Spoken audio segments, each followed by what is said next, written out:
Voilà, nous sommes en direct. Bonjour, bienvenue pour ce Facebook Live. Alors pour ceux qui ne me connaissent pas, je suis Valérie Claes, médiatrice coach et coach de couple et notamment j'accompagne des femmes qui vivent une période de remise en question et qui veulent profiter de ce moment de questionnement pour oser vivre leur vie pleinement. Alors, chaque mois, en fait, je fais une interview. J'ai appelé ça l'interview qui vous fait du bien. Et aujourd'hui, j'ai le plaisir de recevoir Isabelle. Merci, Alors, Valérie. oui, je suis ravie de t'accueillir. Donc, merci. Parce que je sais que ce n'est pas un exercice facile pour toi. Non, mais je te remercie beaucoup. Et donc, vraiment, Voilà. c'est très, très chouette que tu aies accepté voilà, que je puisse t'interviewer aujourd'hui, que tu puisses partager le beau métier que tu fais, puisque tu es énergéticienne. Alors, il faut savoir que moi, j'ai rencontré Isabelle il y a maintenant une petite année. Et ça a été vraiment une magnifique rencontre. Et j'ai eu l'occasion voilà, de pouvoir vraiment tester, je dirais, de vivre en direct tes soins. Et j'ai été absolument bluffée. Vraiment, je trouvais que le résultat était incroyable.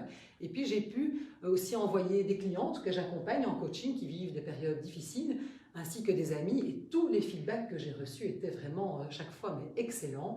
Et je me suis dit, mais vraiment, j'avais envie de pouvoir partager ce que tu fais et qu'on puisse un petit peu mieux comprendre ton métier. Parce que c'est vrai que énergéticienne, ça fait un peu magique. Hein. En plus, tu travailles avec tes mains. Hein, Oui. Et tu peux aussi bien aider les gens, je dirais, au niveau émotionnel qu'au niveau physique. Tout à fait. Voilà, tu peux peut-être un petit peu expliquer ton parcours, ce qui t'a amené à faire le métier que tu fais aujourd'hui. Et peut-être nous expliquer aussi en quoi ça consiste. D'accord. Alors, ce qui m'a amené à faire ce que je fais aujourd'hui, déjà pour moi, c'est pas un métier, c'est une passion. Ouais. Donc, je n'ai pas l'impression de travailler, ce qui est extraordinaire. Et je considère que par rapport à ça, j'ai énormément de chance, évidemment, puisque ce que je vis tous les jours, pour moi, c'est vraiment passionnant. Et que je rencontre des personnes extraordinaires. Je vais essayer de voir si je vois qui est en direct et s'il y a des questions, voilà, comme ça je peux. Si vous avez éventuellement d'ailleurs des questions, n'hésitez pas à les mettre dans les petits commentaires. En principe, je devrais pouvoir les voir et j'espère, on les posera, voilà, on verra. Ça va, excuse-moi Isabelle, mais comme ça, non, tu vois, je t'en prie, Valérie. On essaye, voilà. Alors, du coup, je t'ai interrompu. Donc, mon parcours, tu m'as demandé. Ton parcours, tout à fait. Alors, mon parcours, je dirais qu'il y a environ 28 ans, j'ai vécu une expérience que n'importe qui pourrait vivre dans sa vie de tous les jours. Et bêtement, en prenant un plat dans le four qui était en train de gratiner, j'ai mis ma main dans le four pour sortir le plat. Et puis, j'ai la main qui restait collée sur le grill, ce qui fait très mal. J'imagine. Voilà. Que tu me le dis, je suis déjà complètement... c'est horrible. Et donc, en sortant ma main, j'ai eu vraiment le réflexe, je dirais, de mettre mon autre main au-dessus de cette main qui était grillée, on va dire ça. Oui. Vraiment, je ne sais pas, c'est venu comme ça. Et donc, j'ai laissé l'autre main au-dessus de ma main brûlée. Et j'ai eu une sensation que cette main qui était au-dessus aspirait vraiment le chaud, en fait. Toute la chaleur, tout le feu qui était dans ma main brûlée. Et donc, chose surprenante, c'est que je me suis rendu compte le lendemain que je n'avais pas une cloque, une ampoule, puisque on sait tous que quand on se brûle, on a des ampoules. Et j'avais malheureusement vécu très, très petite, j'avais une brûlure importante sur la jambe, et je me rappelais vraiment de ce que ça avait provoqué chez moi, et surtout de la cicatrice que ça avait laissée à l'époque.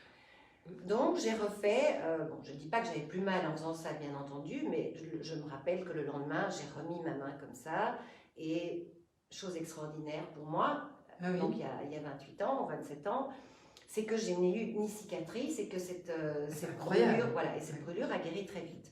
Bon, je ne me suis pas posé de questions, je me suis dit ok, c'est chouette, voilà. Et puis voilà, on a des enfants, donc qu'est-ce qu'ils ont nos enfants quand ils sont petits et même moins petits, c'est que ils ont des bobos, ils ont mal au ventre. Exactement, le mal au ventre, ça c'est quand même un grand classique des enfants. Hein, le mal au ventre, ils ont mal à la tête, ils ont de la fièvre. Voilà, ils sont stressés. Et donc je crois que comme toute maman, on a envie d'essayer de calmer nos enfants, de les rassurer, donc on pose nos mains sur nos enfants. Oui. C'est vrai que c'est un réflexe qu'on a. Voilà. La main, je crois que toutes les mamans ont ça. C'est vraiment la main sur le front, sur le ventre. Voilà. Et donc, mes filles me disaient « Oh maman, ça me fait du bien, ça m'apaise. » Quand l'une avait mal à la tête, je mettais les mains sur la tête et elle me disait « Ça va beaucoup mieux. » Et donc, en fait, je ne me suis posé aucune question et je dirais que j'ai vécu comme n'importe qui, simplement faisant les choses avec beaucoup de spontanéité, mais vraiment sans comprendre ce qui se passait, ni chercher à comprendre ce qui se passait. Et puis voilà, la vie a continué jusqu'au jour où j'ai commencé à ressentir tout le temps des choses qui me dérangeaient dans mes mains, des picotements, de la chaleur qui sortait. Et je sais qu'il y a beaucoup de personnes qui ressentent ça parce qu'elles me le disent. Et donc, à ce moment-là, j'ai acheté un livre qui s'appelait Le pouvoir des mains. Le fameux bouquin de Barbara Brennan, c'est ça? Oui. Le pouvoir des mains de Barbara Ann Brennan, et donc c'était très très compliqué à lire. Oui, parce que c'est une scientifique, hein, le départ. Tout à fait, c'est une scientifique, ça, hein. Et donc j'ai parcouru ce livre en lisant et en prenant finalement ce qui pouvait me correspondre, mais je n'ai pas été plus loin et ça me semblait extrêmement compliqué. Et donc voilà, j'ai laissé le bouquin de côté en me disant c'est beaucoup trop compliqué pour moi. En plus, j'étais pas du tout là-dedans à l'époque. Et donc je me suis dit bon voilà, c'est très bien, mais qu'est-ce que moi je peux faire avec ça? Je pense que je ne peux pas faire grand-chose avec ça. Et puis la vie a continué. Et puis un jour, j'ai rencontré Ève Froès, qui est devenue une grande amie, qui est psychokinésiologue, il y a 15 ans de ça. Et elle me dit, tu sais Isabelle, tu as quelque chose dans les mains. Et tu dois absolument faire quelque chose avec ça. Voilà. Et je lui dis, oh, j'ai rigolé, je dis, mais qu'est-ce que ça vient faire là-dedans? Je ne comprenais pas. Elle me dit, tu verras, un jour tu vas comprendre parce que tu n'es certainement pas dans ce qui te correspond dans ta vie aujourd'hui par rapport à ce que tu fais. Et tu verras qu'un jour tu vas comprendre. Et en effet, j'ai compris.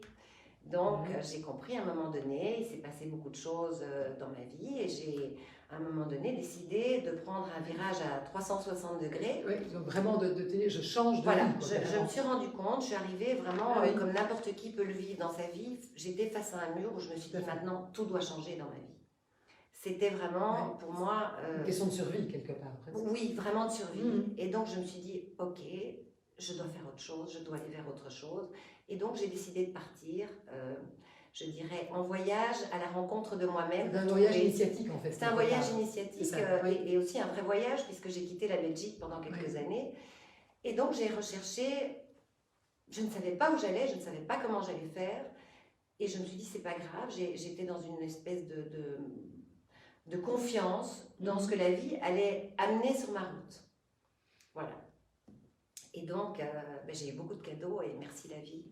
J'ai rencontré exactement les bonnes personnes au bon moment. Mais oui, mais bon, et en même temps, quelque part, tu avais tout mis en place pour. Cette synchronicité est venue parce que toi aussi, tu t'es mise en mouvement, tu as osé. J'ai osé. Je me suis mise en mouvement, mais quand même, c'était très surprenant parce que même à ce moment-là, je n'étais pas dans la conscience de l'importance de toutes ces choses. Et donc, la chance extraordinaire que j'ai eue, c'est de rencontrer très vite donc les bonnes personnes au bon moment et de pouvoir me former à l'énergie. Initiée en fait. Voilà, qui m'ont initiée. Donc j'ai pu apprendre, j'ai pu surtout travailler, parce que c'est ça aussi, c'est du travail, c'est pas juste une compréhension théorique, j'ai envie de dire que c'est beaucoup de pratique. Donc il faut pratiquer. Wow. Et alors justement, donc tu as rencontré ces personnes, tu as été initiée, mais alors quand on parle d'énergétique, tu vois, on parle du pouvoir des mains, hein, on dit bien, mais ça se passe comment concrètement? Est-ce qu'il y a une explication scientifique, tu vois, parce que ça fait un peu magique hein, quand on... Oui, alors il n'y a rien de magique, je pense que justement au niveau scientifique, Barbara Ann Brennan, qui est quand même une des pionnières et qui est une scientifique au départ, l'explique très clairement dans son bouquin. Elle a quand même ouvert une des premières écoles. Tout à fait, c'est vrai, où elle forme d'ailleurs. Voilà, où elle forme les gens.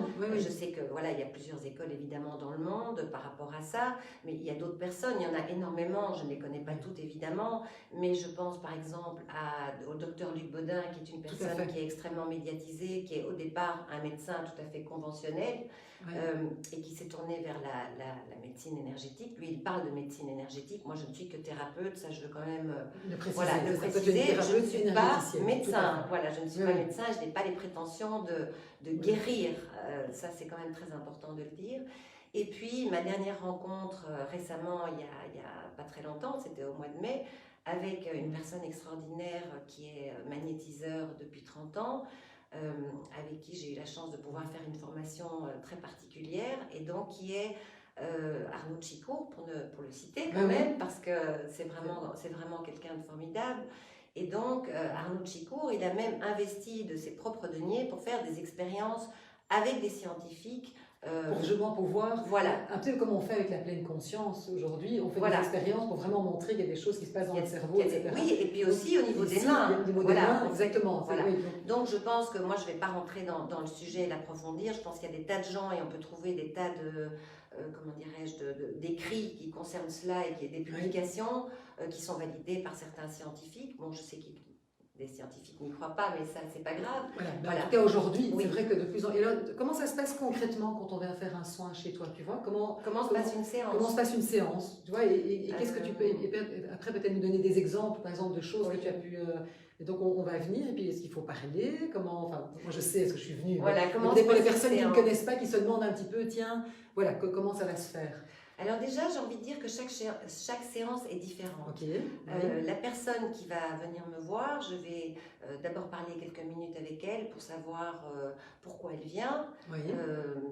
Et on peut venir pour des choses, par exemple, tu vois? Oui, pour plein de raisons diverses. Je veux surtout pas qu'elle me raconte sa vie, parce que d'abord, je ne suis pas psy. Oui, c'est important aussi. Oui. Et puis surtout, je ne veux pas être influencée par ce que la personne va me dire. Pour moi, c'est très important. D'ailleurs, très souvent, par exemple, une femme va venir me voir en me disant « je suis fatiguée, j'ai des maux de tête, je suis très stressée, je me sens très agressive ». Donc, elle va m'expliquer quelques symptômes, en fait, quelque part. Oui, voilà. Et puis, en fait, on va se rendre compte pendant la séance qu'on est très loin de tout ce qu'elle a décrit. Non, le stress, évidemment, quand il y a du stress, ça je le sens je dirais dans les 30 premières secondes.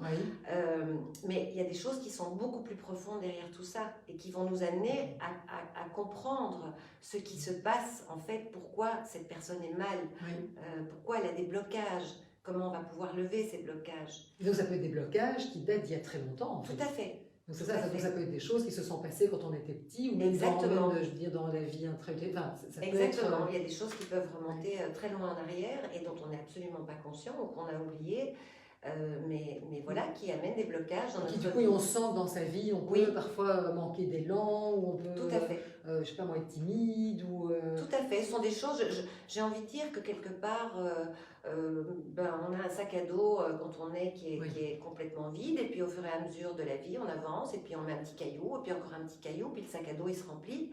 Et donc, par moment, il devient trop lourd, et on se dit, oh là là, j'ai envie de me décharger de tout ce que j'ai dans le sac.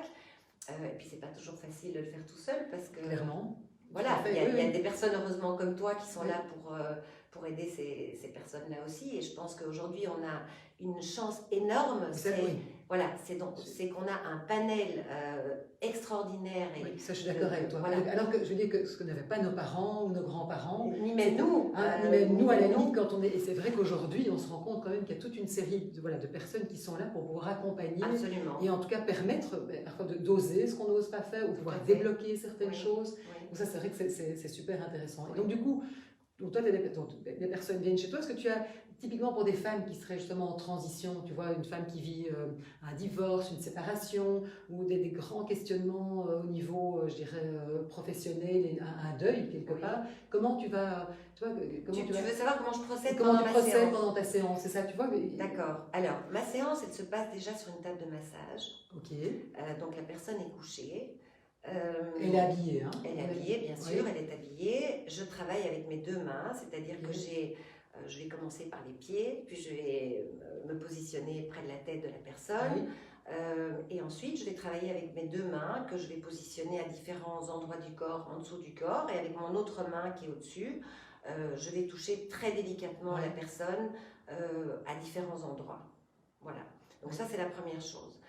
Ce qui se passe, c'est qu'en fait, quand je vais commencer une séance, je vais me mettre en état de ce qu'on appelle en état de syntonie avec la personne. Ça veut dire que je vais me mettre en harmonie le plus possible avec cette personne pour pouvoir ressentir tout ce que je vais ressentir. C'est comme si tu étais vraiment complètement dans son énergie ou quoi? Oui, quelque part, je vais me connecter à la personne. Et donc, je dirais que pendant les 2-3 premières minutes de la séance où je touche les pieds de la personne, d'abord, je travaille toujours avec les yeux fermés et je demande à la personne de fermer les yeux si elle veut bien également. Et je vais la faire participer. C'est-à-dire qu'avant de commencer, je vais lui dire, voilà, j'aimerais que vous me disiez si vous sentez du chaud, si vous sentez du froid, si vous sentez des choses qui vous dérangent. Et je lui dis également, je ne sais pas comment les choses vont se passer entre nous, mais je pourrais vous dire aussi des choses, vous parler ou peut-être ne pas vous parler. C'est toujours la surprise. C'est ça. Donc ça va vraiment dépendre d'une personne à l'autre. Tout à fait, et d'une séance à l'autre. D'une séance à l'autre. Et ça, c'est avec une même personne, tu peux très bien dire des choses. On vit des choses complètement différentes. Voilà. Mais je dirais qu'il se passe toujours quelque chose. ça c'est Voilà. comme ça je peux en témoigner, oui. Et donc, en démarrant cette séance, les quelques premières minutes, je demande vraiment à la personne, dans la mesure de ses capacités, d'essayer de se relaxer le plus possible et de respirer vraiment profondément pour se mettre dans un état de détente. Bon, voilà, il y en a qui arrivent, pour d'autres c'est moins évident, mais chacun vient avec où il en est. Voilà, aujourd'hui, chacun fait ce qu'il peut. Il n'y a pas de... C'est ça. Voilà, chacun fait ce qu'il peut. Et donc, à ce moment-là, je me mets automatiquement dans un état d'auto-hypnose, très vite, en quelques minutes. Et donc, à ce moment-là, ce qui va se passer après, et ce que je vais dire à la personne, je peux dire qu'une heure ou 2 heures après la séance, j'ai tout oublié. Heureusement d'ailleurs. Oui, c'est bien, c'est vrai que j'imagine qu'il y a quand même des choses lourdes qui doivent parfois oui, sortir. donc ça, j'oublie. Oui. Donc voilà, moi j'ai des petites fiches, je vais noter dans les grandes lignes. Comme ça, toi tu sais que tu voilà, mais après, il y a plein de choses que je vais oublier et c'est mieux comme ça. Mais ce qui est important, c'est que la personne l'entende et que son corps aussi l'entende, puisque je vais travailler sur son corps. Et donc du coup, quand tu travailles sur le corps, c'est qu'à ce moment-là, tu vas débloquer des choses. Qu'est-ce qui se passe? Alors, comme des nœuds... ce que j'ai envie de dire, c'est que le travail ne se fait pas en une séance. C'est ça. C'est déjà voilà, ça c'est déjà une chose très importante. Justement, tu parlais de choses magiques. Moi, j'ai envie de dire que je n'ai pas une baguette magique et que je ne suis pas une magicienne. Je suis comme n'importe qui, comme chacune d'entre vous. Donc, je n'ai pas la capacité de régler plein de choses en une fois. Tout à fait. Oui. Et puis, il faut être conscient d'une chose aussi, c'est que on fait un travail d'équipe. On est à deux. On est à deux dans cette aventure et donc, moi, je ne peux rien faire toute seule. Oui. C'est ça, c'est le côté, justement, c'est pas magique, c'est-à-dire que mais toi, tu vas... Il y a l'interaction de l'autre. Mais toi, tu vas permettre, en fait, finalement, qu'il y ait des choses qui... Mais la personne qui est là, elle est très importante parce qu'il y a une interaction avec elle et donc...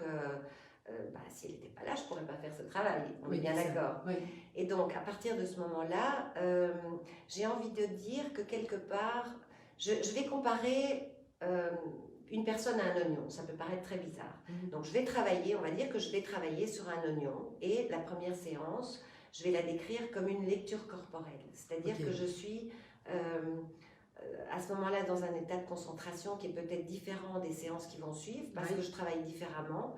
Et donc, le corps de cette personne va me donner des informations que je vais recevoir. Et ça, c'est un peu particulier dans mon corps.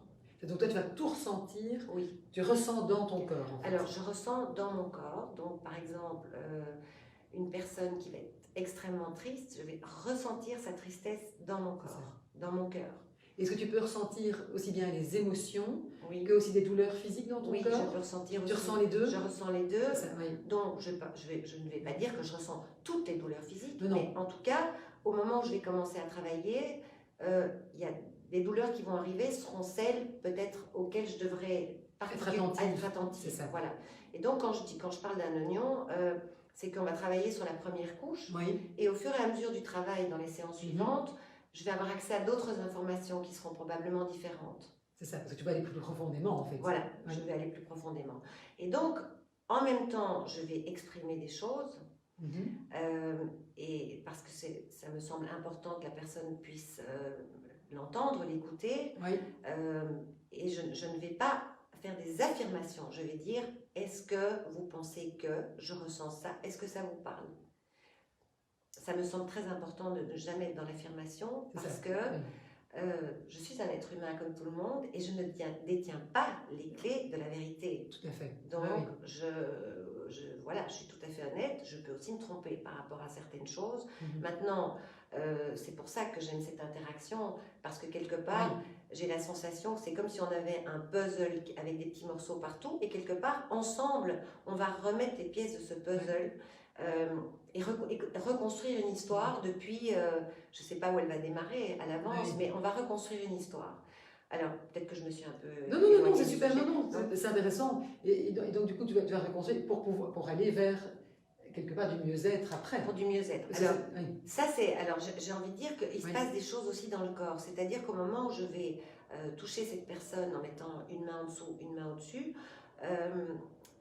je suis capable de sentir si l'énergie passe dans le corps ou pas à cet endroit. D'accord? Et donc, il y a des tas d'endroits sur le corps où je sais que ça correspond à des blocages. Je vais donner un exemple.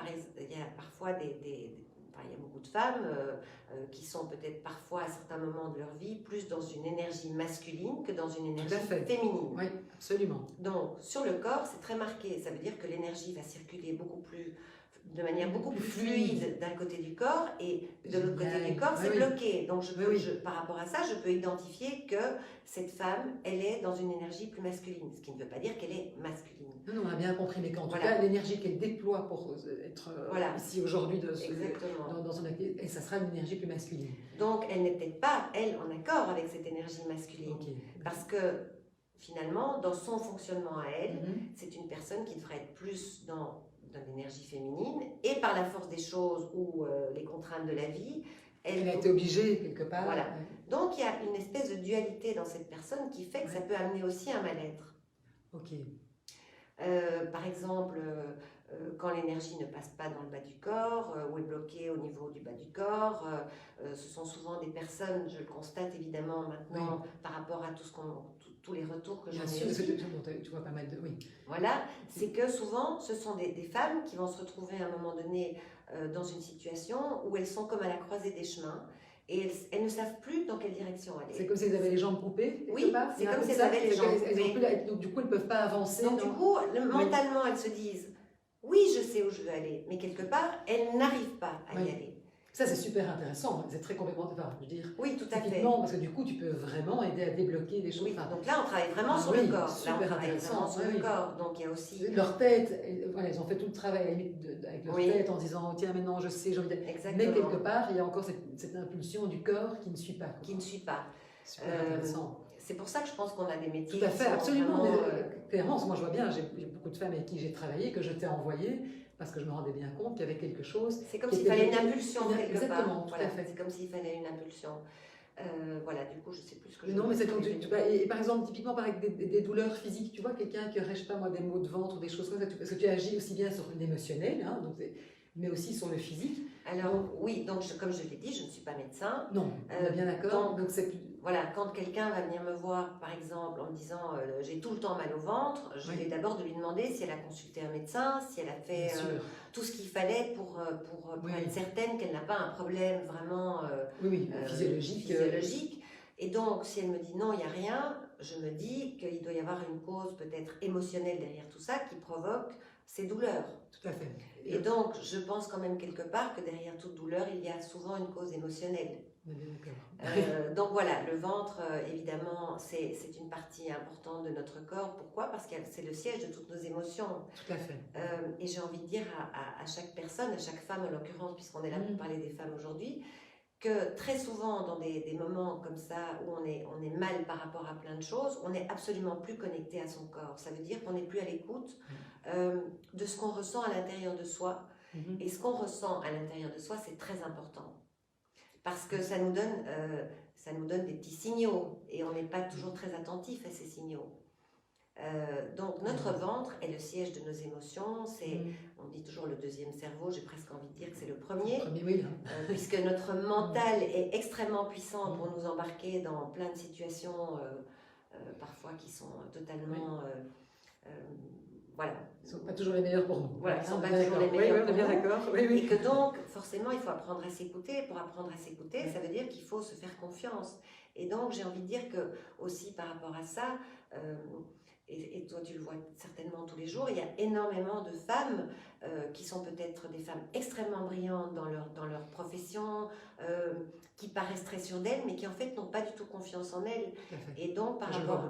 Voilà, elles donnent l'image d'eux, mais derrière cette image, il y a une énorme souffrance et il y a un combat pour montrer que je suis forte, mais en réalité, j'ai pas confiance en moi derrière tout ça. Oui, et où est la place finalement pour tout mon côté plus vulnérable, mais qui est aussi important à pouvoir montrer. On doit mettre son armure en fait. Exactement. Et donc c'est comment pouvoir se reconnecter sans devoir mettre sa super protection pour pouvoir... Voilà, alors je pense que c'est humain de se mettre des super protections parce qu'on a peur des attaques, on a peur du regard des autres, du jugement. Et puis, j'ai envie de dire qu'on vit tous avec beaucoup de croyances et que... Clairement. Voilà, on vit... Et ça, justement, par rapport aux croyances, parce qu'en fait, quelque part, j'imagine que tu peux les travailler, toi, à un niveau plus énergétique ou plus subtil. Alors, j'ai envie de dire que quelque part, là, je voudrais rendre hommage à un ami qui s'appelle William Pichon et qui a écrit un livre vraiment formidable qui s'appelle Nos croyances, notre éducation à un crime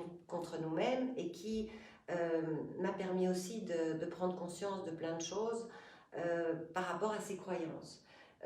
Parce que ça tu le sais aussi. C'est bien cette belle construction. Oui, parce que je crois qu'on apprend toujours. Hein, Clairement, on apprend toujours, on avance et grâce aux autres, on apprend. On apprend. Et donc par rapport à ça, j'ai envie de prendre un exemple concret. Par exemple, une petite fille à qui on va dire tu n'es pas assez intelligente pour faire ça, ou tu n'es pas assez douée pour faire ça. Ou les filles ne font pas ça même. Oui, ou les filles ne font pas ça, ou mais qu'est-ce que tu crois, c'est un rêve, ton rêve ne se réalisera jamais, ce que tu veux faire, c'est complètement absurde, il y a trop de gens qui font ça. Donc, tout à fait, voilà. Je vois bien, j'entends bien ce genre de choses. Oui. Et donc, quelque part, je crois que notre construction se fait automatiquement en fonction de ses croyances. Absolument. Et de manière très insidieuse, puisque... les premières personnes autour de nous, ce sont nos parents quand on est petit, la famille, les adultes en tout cas. Tout à fait. Et donc, on va les croire, forcément. Ah ben oui. Et donc, quelque part, on va se construire avec tout ça et on va, quelque part, aussi s'auto-programmer face à des situations d'échec. Tout à fait. Donc, quelque part, il faut détricoter tout ça. Oui. Alors, moi, c'est pas à travers la parole. Oui. Non, c'est ça qui est... Voilà, j'avais dit, toi, tu vas le faire, justement. Alors... oui, je vais utiliser la parole, mais de manière très brève. C'est ça. J'ai envie de dire que c'est plus amener une prise de conscience par rapport à certaines choses, en donnant des exemples précis, mais aussi pour que la femme qui va se retrouver sur la table, je puisse lui dire, est-ce que vous sentez ce qui se passe là dans votre corps par rapport à ça? Donc, quand j'ai une information qui arrive chez moi, je vais la traduire. Tout à fait. Et donc, à ce moment-là, ça va prendre place dans sa tête, j'ai envie de dire, et ça va la faire réfléchir peut-être par la suite à certaines choses. Et en même temps, j'imagine qu'avec le travail que tu fais, tu vas aussi permettre peut-être aux énergies de pouvoir, de manière plus fluide, de circuler. De circuler dans le corps. Donc, du coup, un blocage qu'on pourra avoir... Toi, comme tu vas travailler dessus, je dirais physiquement, je ne sais pas, ça va te débloquer. Donc, quelque part, il va y avoir un espèce de double travail qui peut être aussi bien avec la pensée, mais le corps. Et du coup, ça permet du coup d'avancer beaucoup plus vite. Oui, alors j'ai envie de dire qu'on est en fait comme une radio, c'est-à-dire qu'on émet des fréquences et que par moment, nos fréquences, elles sont brouillées. Donc, j'ai envie de dire aussi que moi je vais travailler pour essayer de remettre les bonnes fréquences pour que cette fréquence ou ces fréquences soient audibles pour les autres, et ça change tout, forcément. Ah, mais évidemment. Et puis du coup on est en relation avec l'autre différemment. Différemment, et puis quand on est sur la bonne fréquence, on va attirer à nous aussi les bonnes fréquences. Les bonnes fréquences, donc les bonnes personnes, les bonnes situations. Et ça, c'est vraiment quelque chose que je peux constater aujourd'hui par rapport au retour de nouveau de femmes qui ont plein de choses extraordinaires qui leur sont arrivées. Et je dis, c'est génial parce que voilà, elles sont heureuses, elles ont trouvé ce qui leur correspondait parfaitement. Et donc, je me dis, là, c'est quand même extraordinaire. Et je suis toujours aussi émerveillée de constater tout ce qui se passe de positif.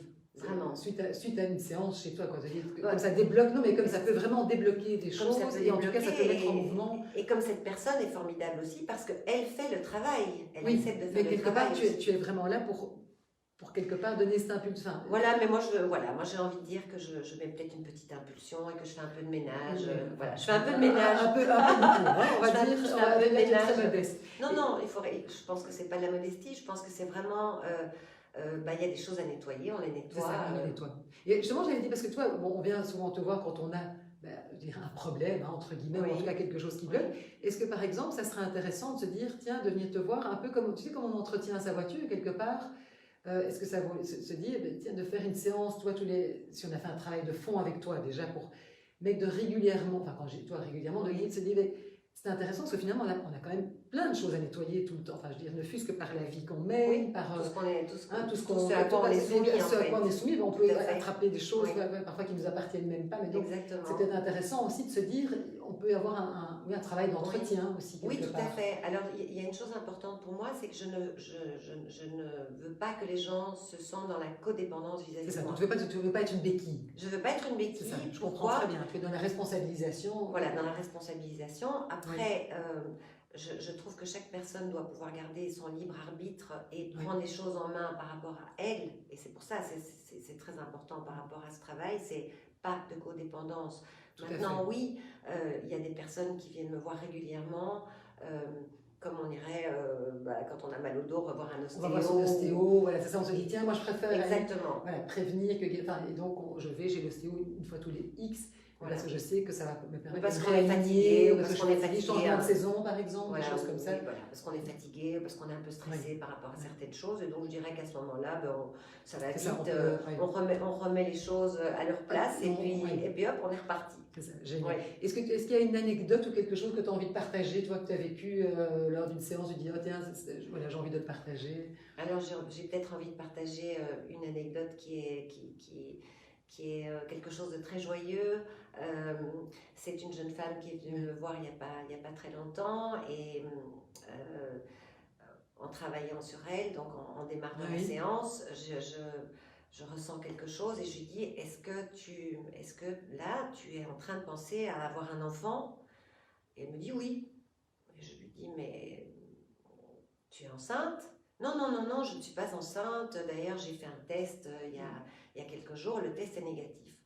Et il se fait que j'ai des nausées pendant toute la séance, mais vraiment des nausées épouvantables. Et je lui dis, je t'assure, fais ce que tu veux, mais j'ai tellement nausé que je me demande vraiment si tu n'es pas enceinte et si tu ne devrais pas refaire un test. Et ça s'est passé un vendredi. Et le lundi, je pense en fin de matinée, au début d'après-midi, je reçois un message d'elle qui me dit écoute, je t'ai écouté, j'ai été racheter un test de grossesse et tu avais raison, je suis enceinte. Oh, c'est joli comme histoire. C'est super. Oui, ça c'est une jolie histoire. Voilà, des histoires évidemment. J'imagine que tu en as plein, mais c'est une jolie histoire à partager. Voilà, c'est une jolie histoire. Et donc, évidemment, durant toute la séance, c'était pas très amusant d'avoir des nausées. Mais j'imagine que pour toi, ça ne va pas être très agréable, ça c'est sûr. Oui, ça c'est pas grave, mais c'est vrai que c'est amusant. Et en tout cas, donc, tu as vraiment ressenti. Alors là, ce qui se passait pour le coup. Oui, mais donc le corps donne toujours des informations, le corps donne toujours des indications. Et c'est pas une question de mental, c'est vraiment le corps qui parle. Ah oui, c'est super intéressant en tout cas. On pourrait t'écouter pendant des heures, Isabelle. Est-ce qu'il y a quelque chose que tu as envie, parce qu'on arrive là au bout de notre demi-heure, c'est ce qu'on s'était fixé comme timing, est-ce qu'il y a quelque chose que tu as envie de rajouter ou tu penses avoir, de toute façon, j'ai dit si on veut te retrouver, mais tu as d'avoir une page Facebook, Isabelle Cauvin, énergéticienne. Oui, thérapeute énergéticienne. De toute façon, ça je le remettrai en dessous de la vidéo si vous voulez voir le replay. Tu as aussi un site internet? Oui, qui est isabellecauvin.be. Super, comme ça on peut te trouver. Est-ce qu'il y a encore quelque chose que tu veux rajouter ou... Moi, je crois que ce que je voudrais juste rajouter, c'est remercier toutes ces personnes qui viennent me voir parce que grâce à elles, ça me fait progresser, ça me fait évoluer, ça m'oblige à chercher des solutions, pas que je veuille les trouver moi, mais ça me permet de rencontrer d'autres personnes qui sont des personnes extraordinaires, qui viennent compléter mon travail comme toi. Et donc, ce sont de belles rencontres qui arrivent dans ma vie, et jamais par hasard, évidemment, et donc qui permettent d'élargir un cercle fantastique et vraiment très, très enrichissant. Pour travailler aussi en réseau. Voilà, pour travailler en réseau et pouvoir orienter chaque personne vers une autre personne. Vers la bonne personne. Vers la bonne personne. Dont on a besoin à ce moment-là. Exactement, parce que je pense que le travail d'équipe est très important et qu'il faut travailler avec les bonnes personnes autour de soi. Et voilà, en sachant qu'elles sont vraiment des personnes qui ont les belles capacités, qui sont... Des personnes ressources, quoi. Voilà, des personnes ressources, tout à fait. Écoutez, ça c'est clair que moi je suis convaincue, c'est pour ça d'ailleurs que j'organise ces interviews une fois par mois, parce que je trouve qu'il y a tellement, il y a tellement de choses à partager, de personnes fantastiques. Donc c'est pour ça que j'avais vraiment envie qu'on puisse mieux connaître ton travail. Merci Valérie. Donc je te remercie mille fois Isabelle, parce que je sais que c'était pas, au départ, mais tu as fait ça merveilleusement bien. Merci donc vraiment merci. et merci à vous qui nous écoutez. Merci à tous ceux qui nous ont écoutés. Du coup, voilà, par contre, j'ai pas pu voir les petits commentaires, mais si jamais il y a des questions, on regardera ensemble, Isabelle et moi, et comme ça on pourra y répondre. Ce que je voulais vous dire, c'est que le prochain rendez-vous pour le prochain live sera le 20 août à 11 h. Et là, j'aurai le plaisir de recevoir Hilde Richer, qui est nutritionniste. Et donc ça s'appelle Quoi de neuf dans mon assiette, et on verra justement ensemble comment l'alimentation peut être notre meilleur allié, j'y arriverai, en période de changement. Voilà. Mais écoute, en tout cas, merci à tous ceux qui nous ont écoutés ici aujourd'hui. Et puis surtout, Isabelle, un tout grand merci à toi. C'est moi qui te remercie, Valérie. Et surtout de m'avoir bousculée pour... J'en ai besoin comme tout le monde. Il faut un petit rappel à l'ordre pour se secouer et ne pas rester dans sa tanière. Voilà, exactement. Et donc, merci Isabelle. Merci à tous. Et je vous souhaite en tout cas à tous un bel été. Et je vous retrouve pour un direct le 20 août prochain. Au revoir à tout le monde.